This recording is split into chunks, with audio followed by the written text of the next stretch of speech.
just remind everyone who has signed up for the dinner, it will be at the Back Bay Hilton. And thanks to Air Products, we'll make this open bar instead of cash bar. And so we'll see those at 5:30.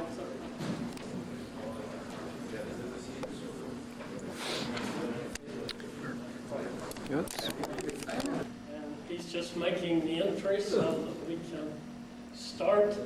I remind you that the papers will be published in Topics in Catalysis. The social hour starts 5:30. Dinner starts at 7. It's at the Back Bay Hilton, which the only way I know to get there is to go through to Sheraton, out to Sheraton's front door, across the street, and then side door of the Hilton. I also thank Air Products and Division Colloidal and Surface Chemistry for funding.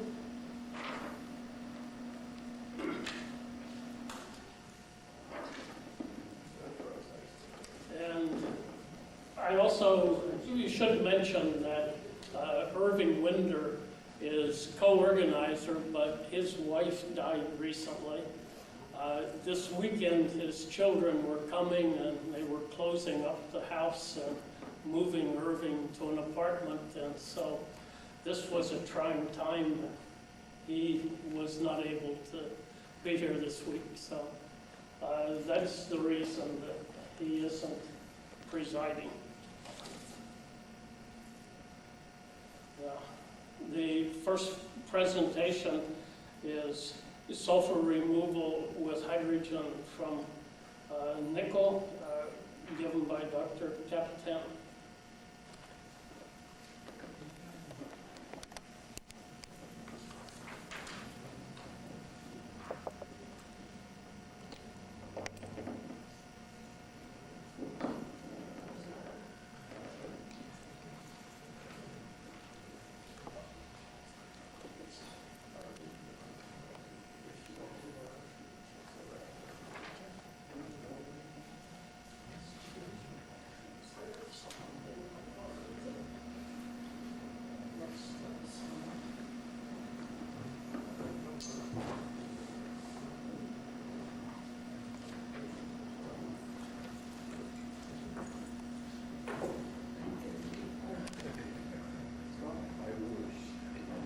This one, the cord is long enough to have a little out.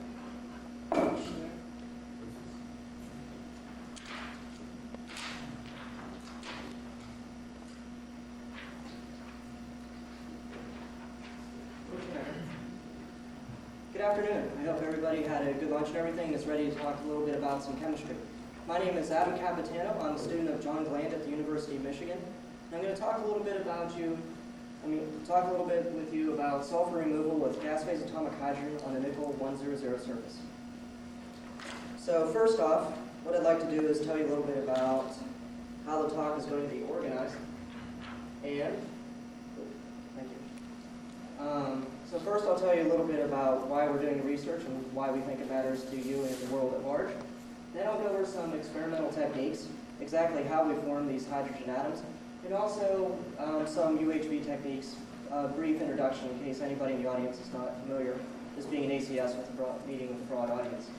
Then I'll go over my data, or the reaction of hydrogen radicals exposed to sulfur on the surface, and hopefully through this I'll be able to draw it all together and demonstrate to you that basically sulfur can be removed from the nickel surface at sometimes surprisingly low temperatures of 100 Kelvin, and through formation of H2S.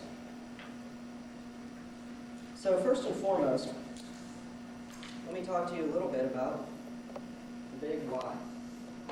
And as you all well know, that sulfur is a poison to many catalytic systems.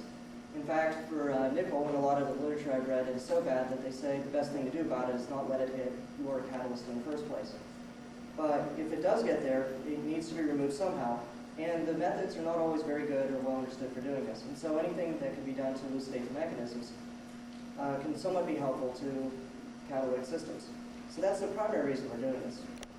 Also, the other reason we're doing this is because we're interested in the chemistry of hydrogen radicals with absorbates on surfaces.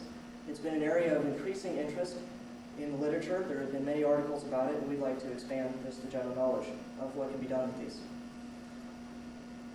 So I believe about 3 times now, I've at least talked about hydrogen radicals, so let me get in a little more depth with you. When I mean hydrogen radical, or gas phase atomic hydrogen, what we're talking about with our chemistry is we take dihydrogen in the gas phase, we disassociate it, so we have 2 different hydrogen radicals, so we dissociate homolytically. Each of these has a high potential energy because, as your chemical intuition will tell you, hydrogen is very reactive. It doesn't want to be by itself. It will try to link up with another molecule whenever it can find one. And so, or more scientifically, it has about 52 kcal per mole of potential energy to react. And so, therefore, it can do a lot of chemistry that surface hydrogen is unable to. And so it's been used for a variety of things. It's been used to induce directly by Ely-Riedel mechanisms, such chemistry as CC bond activation in cyclopropane, CC bond hydrogenation of double bonds in cyclohexene and some other molecules, as well as it can extract carbon and hydrogen bonds in larger molecules where the CC bonds are very, very stable. And it's even been known to be able to make hydroxyl radicals and absorb oxygen on surfaces. And also, it's interesting enough, in some pioneering work by Sylvie Serre, it's been used to make some surface hydrogen in nickel surfaces, which also has a chemistry of its own. All these will be used in this talk during the sulfur. So with a little bit of description of what the hydrogen radicals are, I'd like to at least give, for those who aren't so sure, just a little bit of background about some of the sulfur chemistry and why it's used. So the importance of sulfur removal from nickel catalyst is, it's known to, as I stated earlier, to poison many catalysts. And in fact, in some of the methods I've seen for removal, the catalyst has to be heated quite high, sometimes up to 500 degrees C, which can start destabilizing the catalyst and cause sintering, but also in high pressures of hydrogen, 10 atmospheres, which can be expensive.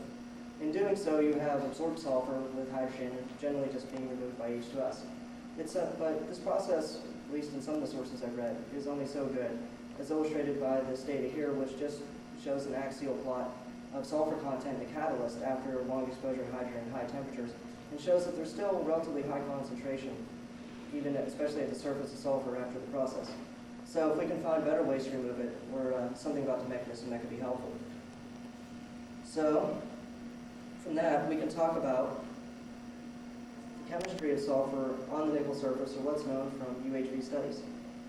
And so from ultra-high vacuum studies, first off, we're conducting this on the nickel 100 surface. For those who aren't familiar, these lower atoms balls here would represent, it's a square lattice, and the sulfur, the more opaque, the more clear atoms, sit every other hole in a 4-fold hole site with a center, whenever the surface is saturated with sulfur.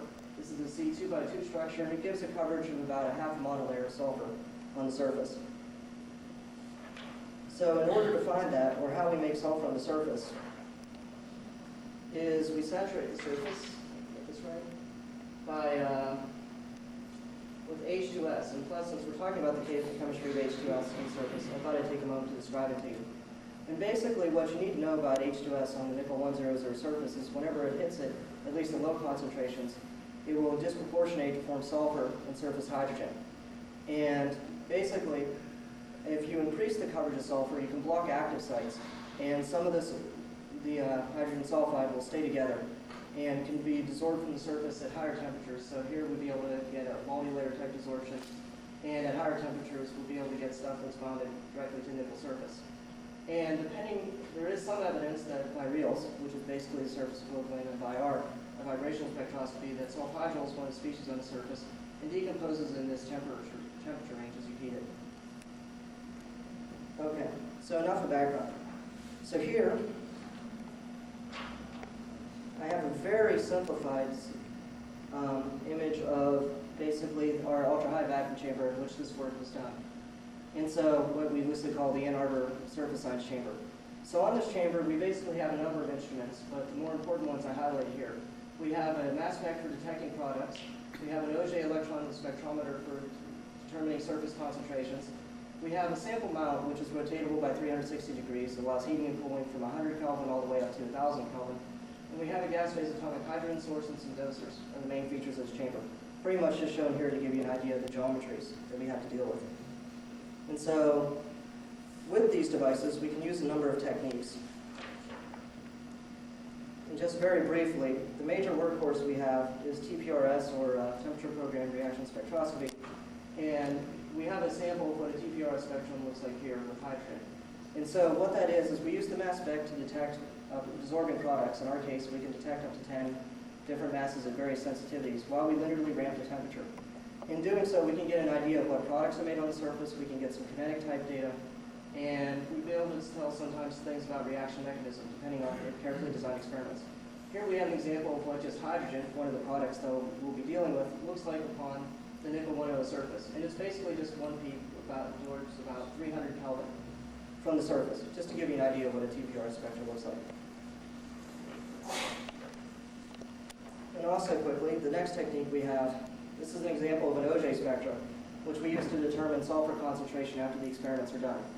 And so the key points of this is that we have a sulfur stretch here at about 150 electron volts, and then we have nickel peaks here. And by the ratio of this peak to these peaks, we can pretty much determine the sulfur concentration of the surface. And now, just a little bit about how we form these gas-phase atomic hydrogen. We've been doing this type of chemistry for years in our lab, and we've had a number of generations of atomic hydrogen sources. In this particular version, what we do is we have a hot tungsten tube, the thing in the middle, with filament over which we electron heat, and it can get very hot, over 2,000 degrees Kelvin. It's shown that this has a very, very high reaction efficiency, giving us about 90% efficiency for hydrogen atom formation. Some other things which we have to also be found to be helpful is we enshroud it in a liquid nitrogen-cooled copper block. This allows the uptake of contaminants that are made sometimes by hot filaments, and also it removes the thermal load of having a 2,000 degree filament, so it doesn't induce chemistry on the surface from various products. Here's an example of a TPRS spectrum, or one of our blanks basically, where we expose gas-phase atomic hydrogen to a clean nickel 100 surface. And basically we see we have two desorption states. This state here around 300 Kelvin is the one I showed you a little bit earlier in the sample TPRS. And also here is the subsurface state, which I had also alluded to, about 170 Kelvin. And so usually this thing can induce some chemistry in some other species. We noticed that the hydrogen atom gun is very good at putting subsurface hydrogen on the surface, so just so you get an idea. On the y-axis, we have coverage in terms of monolayer equivalents, along with exposure gas-phase atomic hydrogen. We see we begin to populate at least some variant of the number of subsurface states around 10 light years with exposure, and begins to finally saturate. So we can get a calibration of how much subsurface hydrogen we're putting down.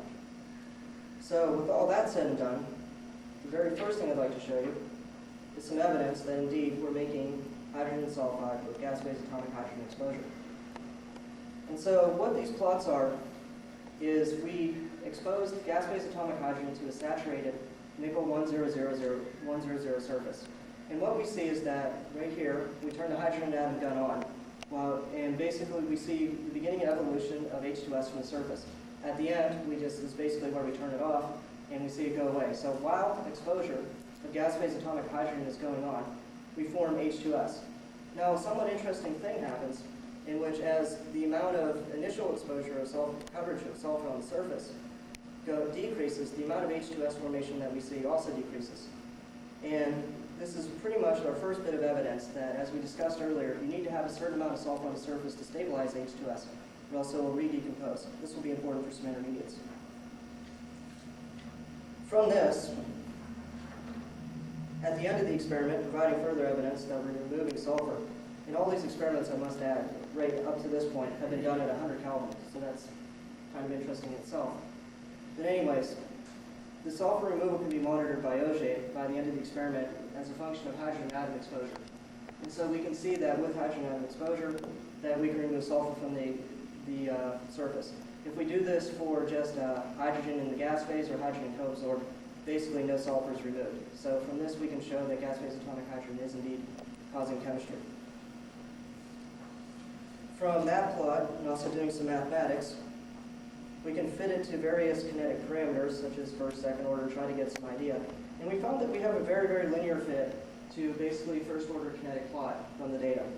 And this goes along with what's known about the general, in the schema of hydrogen atom chemistry, which it reacts by an Ely-Rydell mechanism. This seems somewhat consistent with that. So that's good to see that we're agreeing with pretty much everybody else, at least in that aspect. And so the next thing we can do is we can look at the TPRS. Here's a sample of both hydrogen, the dotted lines, and H2S coming off the surface of a sulfur layer that was saturated, dosed by about 20 light years of gas phase atomic hydrogen. And what we see is we have basically two desorption states for H2S, which are termed A and B here. The lower temperature state basically comes off at about 150 Kelvin and is caused by the direct reaction of gas phase atomic hydrogen with some H2S that hadn't dissolved during reaction. The B state, which corresponds very strongly with the subsurface state, can be attributed to H2S formation from the subsurface hydrogen. Now, if we look at it as a function of exposure, we can get some other information. And again, somewhat like seeing what happened while during dosing gas phase atomic hydrogen, with low exposures, and this is starting with the saturated sulfur coverage, what we see is that we get a great deal of H2S removal from the surface with two states, but as we increase gas phase atomic hydrogen, we actually get less and less H2S formation, at least from the surface. And what is happening in this case is, again, that as we remove more and more sulfur from the surface, it begins to destabilize more and more, the H2S being it. And so with the high coverage of sulfur, we can stabilize it by blocking active sites. At low coverage, there's some distance between the various species that could be responsible for H2S desorption. And so it just tends to fall apart after it's formed. So we can explore a little bit about what is the nature of this thiol-covered layer through hydrogen TPDs. This is just a control experiment showing what hydrogen looks like whenever it's saturated on the surface in lower exposures. From this we can get a calibration curve of how much hydrogen is on the surface, which is important because what we can do is an experiment where first we take a saturated layer of sulfur, we expose it to gas phase atomic hydrogen, and then we can dose basically what would be a saturation dose of surface hydrogen. And then we can vary the various amounts of hydrogen exposure and characterize what the active sites are to a degree. And so what we know is that at high concentration, we basically get a lot of hydrogen that looks much just like the 300 Kelvin surface hydrogen in the initial TPRS spectra I showed. But as we get less and less exposures, something interesting happens, characterized especially at the lowest exposure here at 30. We see another desorption state around 200. And by doing some investigation in the literature, we see similar type states in investigation by Maddox, who looked at the characterization of hydrogen on a partially sulfided layer. And what that hydrogen state is it's hydrogen that's being modified by the sulfurs nearby, basically being changed electronically. So it gives us an interesting way to somewhat probe the chemistry of how the partial sulfided layers react with other absorbates. Also from that, we can get a second check on our Auger and basically explore from the calibration curve of the hydrogen TPRS I showed you earlier, exactly how much how the holes are, or how much sulfur has been removed from the surface, and it corresponds pretty well.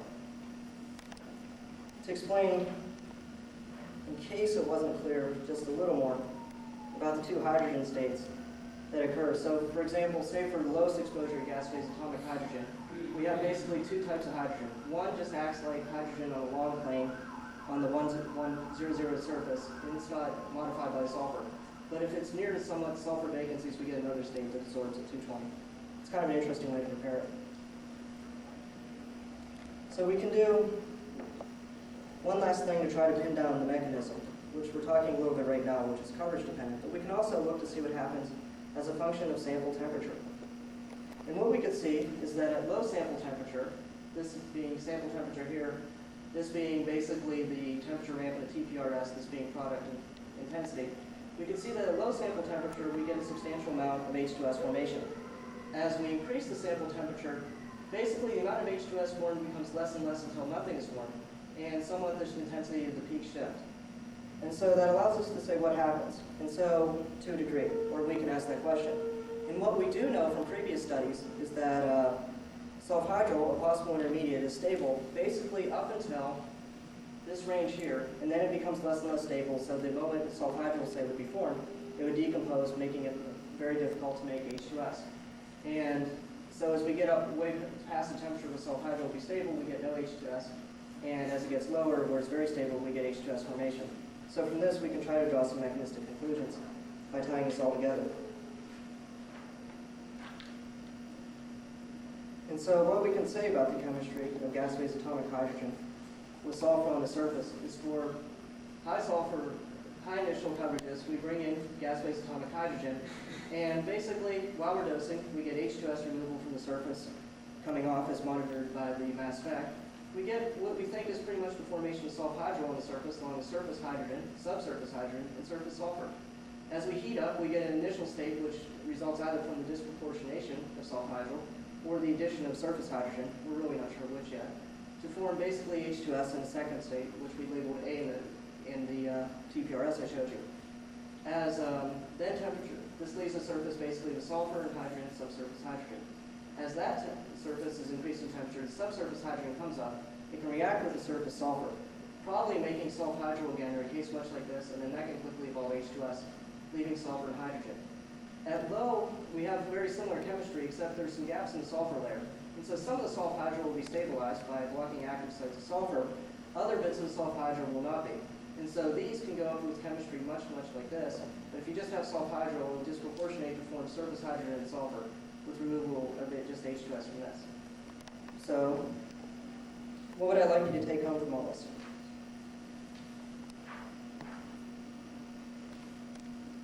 So what I think you can take home is that you can use gas phase atomic hydrogen to react with the sulfur-modified nickel 100 surface. You can cause chemistry to happen in H2S removal at temperatures as low as 100 Kelvin. And basically, this can react by what we believe to be an Neely-Riddell mechanism to make SH.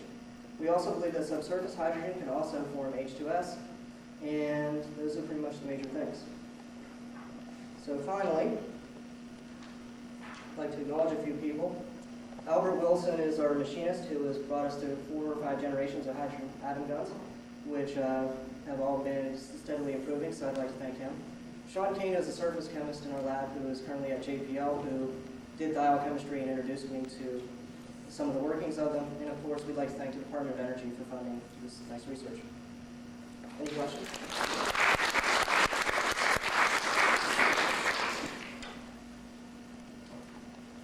Yes. On your surface temperature dependence, where you show that the H2S yield seems to drop when you Right. dose at 200 or 250 Kelvin, could you comment on whether that could just be due to the fact that at those higher dosing temperatures, you're not building up any concentration of subsurface hydrogen at all, so there's really a lot less hydrogen available for the reaction to occur relative to when you dose at a low temperature and the bulk hydrogen concentration can build up? So actually, that is indeed a factor, and so I should take a moment to be a little clearer. And so so what we notice is that the peak intensities, we have basically what I call the A peak and the B peak. The B peak being from subsurface hydrogen.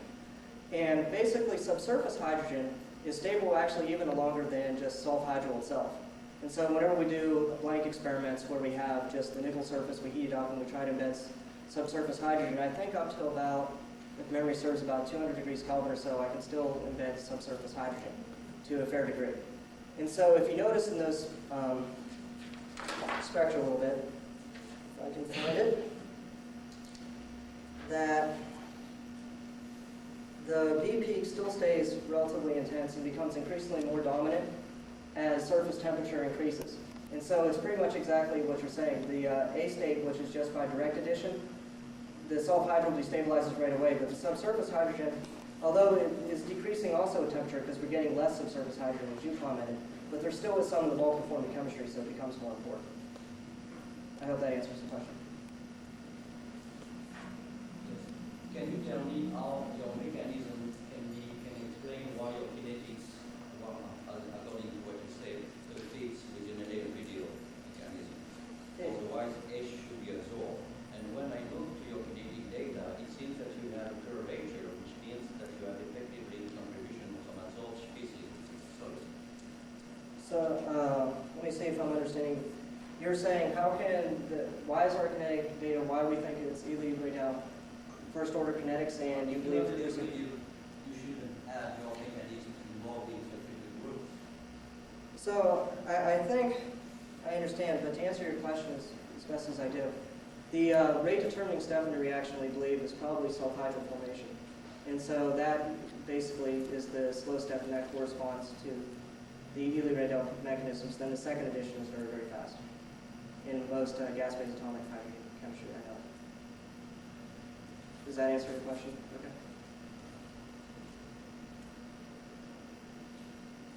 Okay, thank you very much.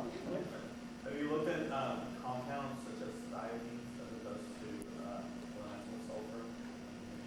sulfur? We haven't done a thiophene, but we have started basically alkane diols as a kind of an interesting aside, as a second stage to this, and we're having actually remarkable success in looking at the chemistry, basically activating the CS bonds.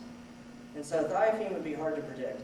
So the interesting thing about gas-phase atomic hydrogen chemistry is that it does have this 52.1 kcal per mole of potential energy. And it's easy to think that it's a sledgehammer, whatever it hits it reacts with. But that's not always the case. There are certain bonds that it just is ineffective in breaking whenever you work out the thermodynamic schemes. And so this is evidenced by some work that was done with a graduate student before me, that if you take increasingly larger ring sizes, starting with cyclopropane all the way to cyclohexane, you can activate the carbon-carbon bond in cyclopropane, but by the time you get to cyclohexane, it's too strong. And so basically, chemistry that favors hydrogen abstraction becomes full. So for thiophene, it may be a similar type reason. The two bonds to the sulfur may be just too strong, but it would be something to look at. Well, thanks again. Thank you very much.